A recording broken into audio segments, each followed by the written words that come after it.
Hi అండి, అందరికీ నమస్కారం. Welcome to my channel. ఈ వీడియోలో ఏపీ ప్రభుత్వ పెన్షనర్లందరికీ ఇప్పుడే అందిన తాజా వార్త. పూర్తి వివరాలు అయితే వీడియోలో తెలుసుకుందాం. వీడియోని ఎక్కడే కానీ స్కిప్ చేయకుండా ఎండ్ వరకు చూడండి, అప్పుడు ఇన్ఫర్మేషన్ పూర్తిగా అర్థమవుతుంది. వీడియో చూస్తున్న ప్రతి ఒక్కరు వీడియోకి లైక్ చేయండి ఫ్రెండ్స్. ఈ వీడియోని తోటి పెన్షనర్ మిత్రులతో అయితే షేర్ చేయండి. కొత్తగా మన ఛానల్ చూస్తున్నవారు సబ్స్క్రైబ్ చేసుకోకుంటే వెంటనే మన ఛానల్ని సబ్స్క్రైబ్ చేసుకోండి. సో దీని ద్వారా నేను చేసే లేటెస్ట్ వీడియోస్ అన్నీ మీ వరకు రీచ్ అవుతాయి. ఇక ఆలస్యం చేయకుండా వివరాల్లోకి అయితే వెళ్ళిపోదాము. ఫ్రెండ్స్, ఏపీ పెన్షనర్లు ఈ సమాచారాన్ని భద్రపరచుకోకపోతే ఆర్థికంగా తీవ్ర ఇబ్బందులే అండి. అదేంటో కాదు, పెన్షనర్స్ కమ్యూటేషన్ రికవరీ పీరియడ్ అనేది 135 నెలలు పూర్తయినా కూడా యాక్చువల్గా 135 నెలలకి అంటే 11 సంవత్సరాల 3 నెలలకి రికవరీ అనేది పూర్తయిన వారికి నిలుపుదల చేసి పూర్తి పెన్షన్ పేమెంట్ చేయాలి. అలా రికవరీ ఇట్లా 135 నెలలు కంప్లీట్ అయినా కూడా రికవరీ నిలుపుదల చేయలేదని సబ్ ట్రెజరీ అధికారిని కలవగా వారు ఇంకా 135 నెలలు పూర్తి కాలేదని తెలిపారు. కానీ 3 నెలల ముందే పూర్తయిన సిఎఫ్ఎంఎస్లో కూడా 3 నెలల ముందే పూర్తయింది అయినా కూడా సిఎఫ్ఎంఎస్లో తప్పుగా నమోదు చేశారు. అందువల్ల ఈ విధంగా జరిగిందనమాట. సో మరి ఆ వివరాలు ఏంటో తెలుసుకుందాము. ఒక పెన్షనరు ఒంగోలు సబ్ ట్రెజరీలో కమ్యూటేషన్ కోసం 2023 సెప్టెంబర్ 15 అయితే బిల్లు పెడతారండి. సో కమ్యూటేషన్ అనేది నవంబర్ 7, 2013 వారి అకౌంట్లో జమ చేశారు. ఈ తేదీ సిఎఫ్ఎంఎస్లో నమోదు చేశారు. ఇది గుర్తుపెట్టుకోండి. అంటే కమ్యూటేషన్ అనేది జమ చేసిన తేదీని మాత్రమే సిఎఫ్ఎంఎస్లో నమోదు చేశారు. కమ్యూటేషన్ కోసం ఎప్పుడు బిల్లు పెట్టారనేది నమోదు చేయలేదు. అలాగే పెన్షన్ రికవరీ తేదీ ప్రకారంగా 130 నెలలు పూర్తయింది. అంటే ఇక్కడ మనకు 3 months గ్యాప్ అయితే వచ్చిందనమాట. బిల్లు పెట్టిన తేదీ నుంచి రికవరీ అనేది స్టార్ట్ చేశారు. ఇది సిఎఫ్ఎంఎస్లో నమోదు కాలేదు కాబట్టి ఆయన 130 నెలలు పూర్తయిందని నిలుపుదల చేయమని కోరారు.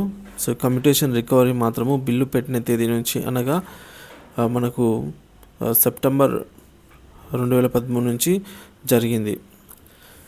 సో ఇది నమోదు కాకపోవడము లేదా తప్పుగా నమోదు అవడం వలనో ఈ విధంగా జరిగిందనమాట. ఈ సమాచారం సబ్ ట్రెజరీ అధికారికి తెలుపగా ఇది నా పరిధిలో లేదు, నేనేం చేయలేను అని అయితే చెప్పేశారు. సిఎఫ్ఎంఎస్ ఆఫీస్ రాష్ట్ర పరిధిలో సరి చేయించుకోవాలని అయితే తెలిపారు. ఇలా రాష్ట్ర వ్యాప్తంగా కొంతమందికి జరిగి ఉండవచ్చు. 3 నెలల పెన్షన్లో 3 నెలల సివిపి అనేది ఎక్స్ట్రాగా అయితే కట్టేవారు ఉండొచ్చు.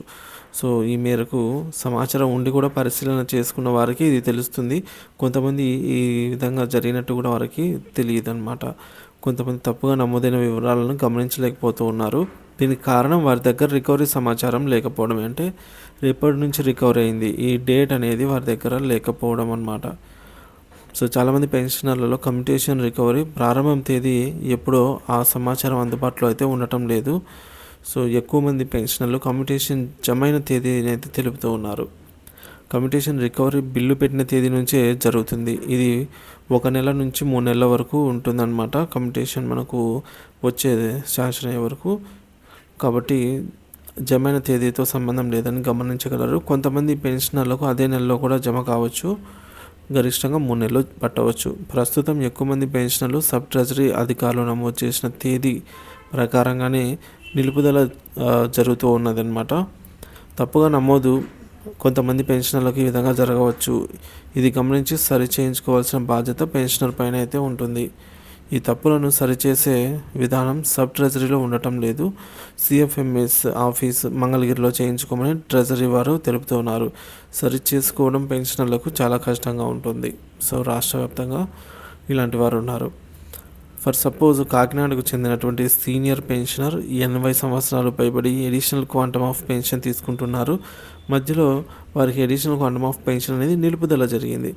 ట్రెజరీకి వెళ్ళి సమాచారం తెలుసుకుంటే అప్పటి వరకు ఉన్న పుట్టిన తేదీలో 1961 మార్పు జరిగినది.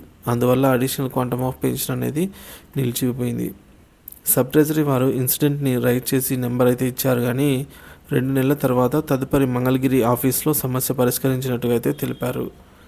సో మళ్ళీ ఇలాంటివి ఏవైనా మనకు అడిషనల్ క్వాంటమ్ కానీ అలాగే మనము ఏవీసీ సబ్మిట్ చేయలేకపోతే నిలుపుదల అయితే చేస్తారండి మార్చి నెల నుంచి. అలాంటప్పుడు మళ్ళీ వాటిని మనము సమస్యను పునరుద్ధరించుకోవచ్చు అన్నమాట. ఈ విధంగా సో మరొక ఇన్సిడెంట్ ఏంటంటే జగ్గంపేట సబ్ ట్రెజరీలో ఒక పెన్షనర్కు 70 సంవత్సరాలు పూర్తయింది, కానీ ఎడిషనల్ క్వాంటం మంజూరు కాలేదు. కారణం తెలుసుకోగా వారి పుట్టిన తేదీలో 1 సంవత్సరం ముందుకు నమోదు చేయబడిందని అర్థమైంది. సో కమ్యూటేషన్ రికవరీ నమోదు విషయంలో కూడా తేదీ తప్పుగా నమోదైతే పెన్షనర్ సరిచేసుకోలేరు. రాష్ట్ర సంఘం వారి దృష్టికి వచ్చినటువంటి ఇలాంటి సమస్యలను మంగళగిరి CFMS ఆఫీస్ ద్వారా సరి చేయించడంలో శ్రద్ధ అయితే చూపించాల్సి ఉంది. ఏదేమైనా కూడా కమ్యూటేషన్ రికవరీ ప్రారంభ తేదీ పుట్టిన తేదీకి సంబంధించి కొంతమందికి సమస్యలు అయితే ఉన్నవారికి అవగాహన లేకపోవడం వల్ల వేలాది రూపాయలు అయితే కోల్పోతూ ఉన్నారు. చాలామంది సీనియర్ పెన్షనర్ల దగ్గర ఈ సమాచారం నోట్స్ చేసుకొని దాచుకోవాలని అప్పట్లో అవగాహన లేదు. కమ్యూటేషన్ రికవరీ సమస్యకు పరిష్కారం ట్రెజరీ వారు రికవరీ నిలుపుదల చేసిన తేదీలను ట్రెజరీ వారీగా ఇచ్చుటకు రాష్ట్ర సంఘాలు కృషి చేయాలి. లేకుంటే పెన్షనర్లు తమ న్యాయంగా రావాల్సినటువంటి సొమ్మును కూడా పొందలేక ఆర్థికంగా ఇబ్బందులు అయితే పడవలసిన వస్తుందన్నమాట.